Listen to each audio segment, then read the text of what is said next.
This week's trades, market movers, and technical levels that count, wrapped up with clarity and precision. This is Weekly Wrap Up with Verified Investing. Hey folks, my name is Gareth Soloway. I'm the Chief Market Strategist here at VerifiedInvesting.com, and I'm here to deep dive into this week's action in the markets. What a week it was, folks, from Nvidia earnings to massive reversals. The market's starting to correct, just like the charts guided us to understand was likely. We're going to go through all of it here, folks, in this weekly wrap-up. So let's first start with where the S&P is currently. Now, today we started out a little bit on the sell side. S&P opened slightly higher. We saw a little bit of a rollover, the tech sector taking a beating, and then the markets bounded back, right? Rebounding to the upside. But late in the day on this Friday, look at how we're starting to head back down. Now, again, the S&P is going to end about 1% higher on the day. Is that a strong move? Is that a big move that tells us we're going to be coming back up next week? I personally don't think so. Not to say that on a holiday week next week with Thanksgiving, we couldn't have a float, but today would not be classified as a strong close. When you're fading and giving back a chunk of those gains, S&P was up 2% at one point today, and we're only up 1% now. That is not a strong showing into a close on a Friday before the weekend, the week of Thanksgiving. All right, so keep that in mind. Flipping over to the weekly chart, we obviously have the signal that told us the high was likely in right into this parallel right here going back to 2020. So as long as, and again, remember, the best technicians in the world make the charts prove otherwise before they assume. Assumption is what gets you in trouble in the markets. So what we have right here is a hit of a trend line that in 2021 created the bear market move into 2022. This low here in COVID, and we had a huge move off this lower parallel line. Same thing in the bear market, off the bear market lows in 2022, and the liberation tariff sell-off lows there as well. And so what we know, and again, that's what technical analysis is all about, is looking at history and the essential moves that it creates to understand what is most profitable or probable, but also most profitable.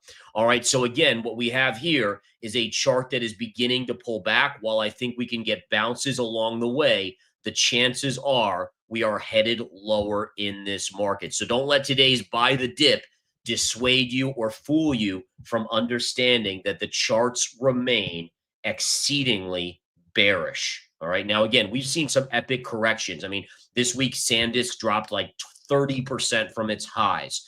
We saw Micron, AMD. I mean, some of these drops were just mammoth falls. But again, we likely are due for a small bounce, a reprieve, maybe early next week, and then further downside. All right, let's get into the NASDAQ 100 chart. So the NASDAQ 100 daily chart, we are only up 0.2%.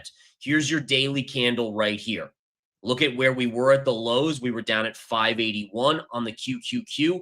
We got as high as 597. We are all the way back down below 590. That is not a good end to the day. If we look at the intraday, look at the rollover that's taking place into the end of the trading day. And again, that is not what you want to see if the markets are putting in a strong bottom. So what does this mean again? I think same thing. Well, next week, we should assume there'll be some light volume, maybe a little sideways to up chop, and then eventually the move to the downside. That's confirmed by understanding this parallel channel has broken and confirmed to the downside. It is a confirmed breakdown based on technical analysis. And again, folks, listen, I'd love to come out and say, hey, everything's going to be hunky-dory, but the charts are the charts, and it's no BS, right? It is what it is. It's up to us to either ignore it at our own risk or go with what the probabilities suggest. And I always have found that when I go against probabilities, but I go with what I want deep down, I lose money. Maybe you guys have had different, figures of that, but nonetheless, it is something that I have to just convey to you guys. Okay, so here we are on the QQQ. Now, one of the reasons why I think the markets bounced today is this chart right here. This is one of the charts that we've been focusing on this week, the Japanese 10-year yield. The spike up in the 10-year, putting a lot of pressure on liquidity in the system. because again, the yen carry trade then suffers, which is one of the main factors in fostering liquidity in the system. Today, we did see a pullback in interest rates on the Japanese 10-year. That loosens the risk just a little bit. Now, if the 10-year in Japan starts going up next week, it all comes back into play. But right now, that gave us a little bit of a reprieve today on the charts. Okay. So again, just something to keep an eye on here. Now, Nvidia today, we talked about weak closes, right? So again, what I do is I look at the markets and then I look at the leaders. The leaders usually are the biggest market cap players. Well, Nvidia is the biggest market cap company in the indexes, right? So again, what we look at is say, okay, well, Nvidia at one point flushed as low as 173, but by the end of the day, after going as high as 185, it closed negative on the day. Now, listen, when we look at a trend line here, look at this little trend line right through here, okay? This to me is a close below. And what we can see on this chart is very clearly low pivot to low pivot to low pivot, low pivot. Here yesterday, we closed on the line. Today, we're closing below. Now, listen, as we know, if you followed me for even a few weeks, you know that closing below a line can be a fake out, that it's not a real breakdown. But what I do is now I go on watch for Monday and Tuesday to see if we confirm the breakdown. Do we confirm this breakdown? Because if Nvidia confirms a breakdown, the biggest market cap company confirms a top and a breakdown below a major trend line, it's not good for the markets, obviously, to say, right? The biggest market cap company certainly has an impact on the indices. Now, one stock that did well today is this stock right here. Apple was up about 2%. Apple has been viewed as a defensive play in the past and is seeing some money flow. What is the upside potential? Take a look at this beautiful parallel, the COVID low, bull market high, bear market low, pivot high in 2024, the liberation tariff collapse. If we zoom in on this, I think there's still a little bit of upside left on this defensive play in the tech sector to about the 283, maybe 284 level.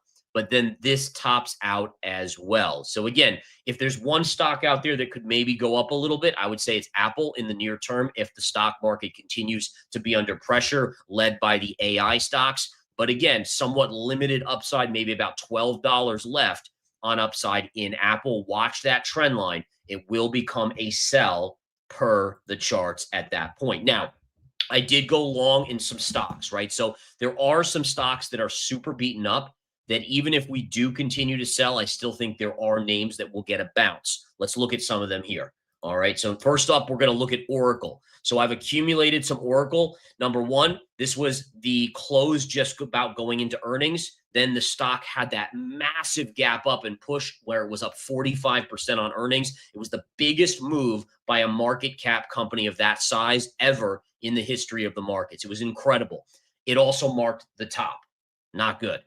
Look at the stock since then, collapsing down. Now, you might say, wow, where could this go? Well, I think we're due for a bounce on this, all right? If you look at RSI, if you look at various factors, but you guys know what I do. I look at the chart. What is the chart saying? Take a look right here. See the highs from 2024 right here in December? Put a trend line right through there. And what did we hit today? Right there. Now, listen. Could we come down and fill this gap at 177? That's always a possibility, right? Remember, nothing that's probability based is 100%. That's the definition of probability, is that there's a certain probability, but it's not 100%. So we have to always err on the side of caution.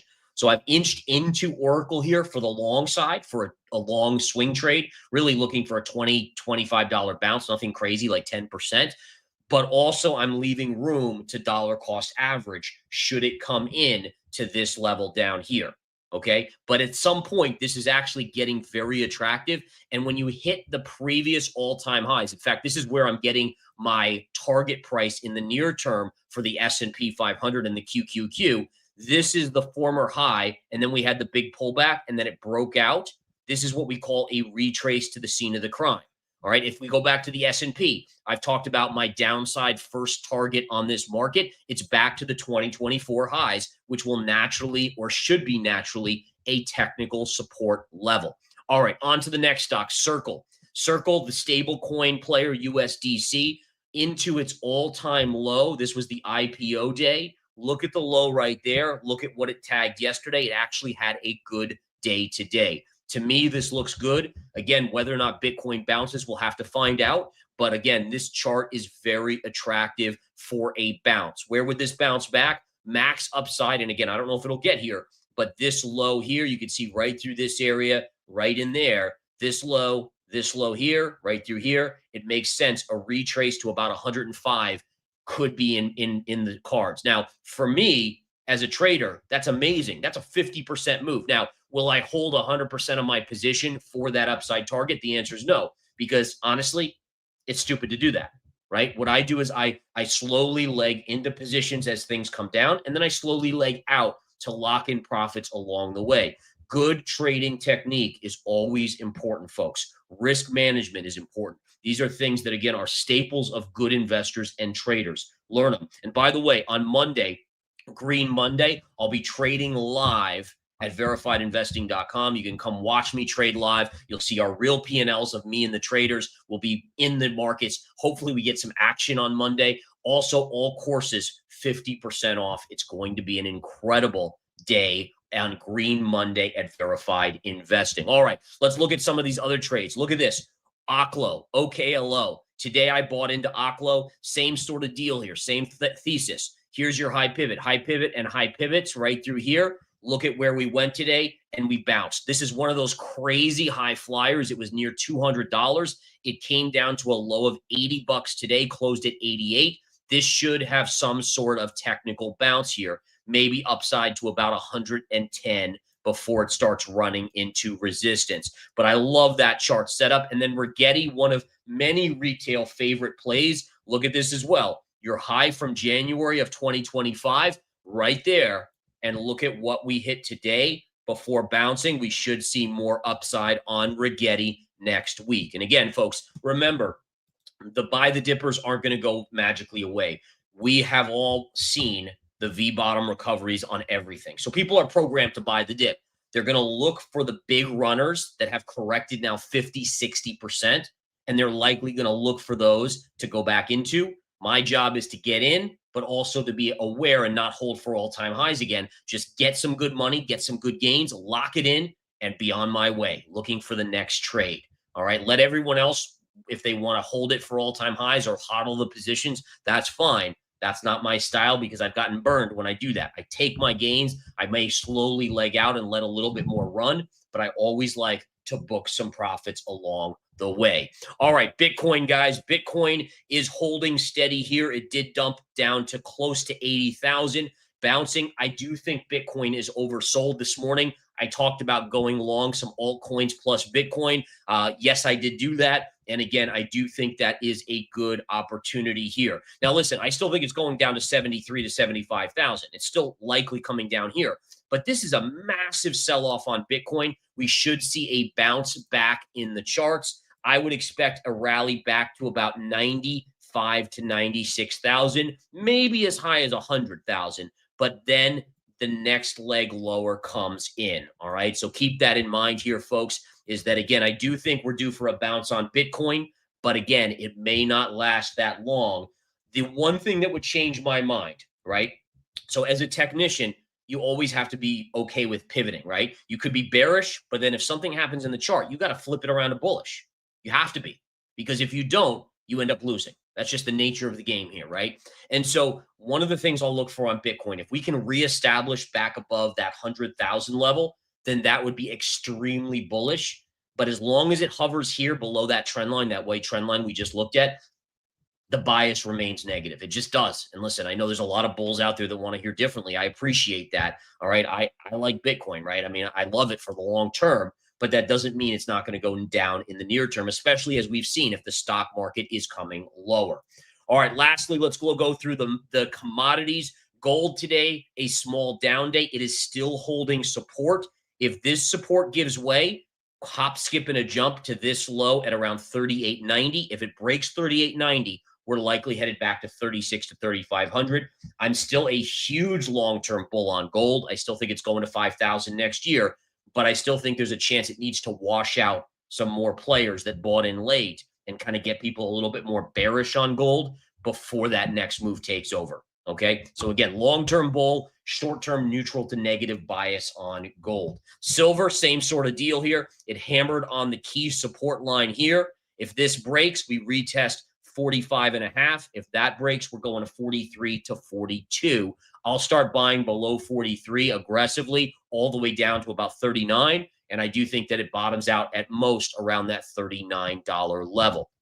Oil, taking a look at oil today, it continues to hover within a parallel here. Here's your cup, here's your handle. But let's be fair, it's had multiple chances to break out, and it has not done so.